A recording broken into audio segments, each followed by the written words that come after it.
சர்வதேச சுற்றுலா தினத்தையொட்டி குமரியில் ஏராளமான சுற்றுலா பயணிகள் குவிந்துள்ளனர். இதுகுறித்த விரிவான தகவலை செய்தியாளர் வேலாயுத பெருமாளிடம் கேட்கலாம். வேலாயுத பெருமாள், கூடுதல் தகவல்கள்.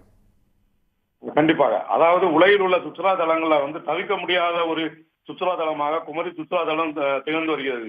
இங்கு உள்ளூர், வெளியூர், வெளிமாநிலம், வெளிநாடுகளிலிருந்து சுற்றுலா பயணிகள் தினமும் வருகை தருவார்கள். இந்நிலையில் இன்று சுற்றுலா தினத்தை, உலக சுற்றுலா தினத்தை முன்னிட்டு குமரி சுற்றுலா தலத்தில் அதிகாலை முதலே வெளியூர், வெளிநாடுகளை சேர்ந்த ஏராளமான சுற்றுலா பயணிகள் குவிந்துள்ளார்கள்.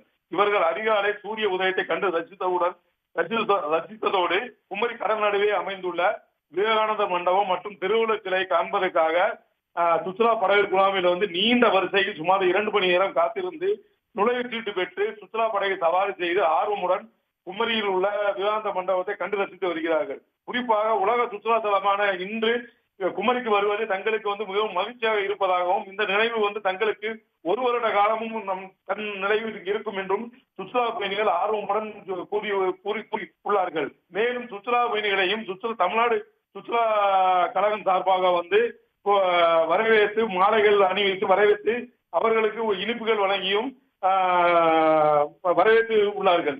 உடனுக்குடன் செய்திகளை தெரிந்து கொள்ள சன் நியூஸ் பெல் ஐகானை கிளிக் பண்ணுங்க.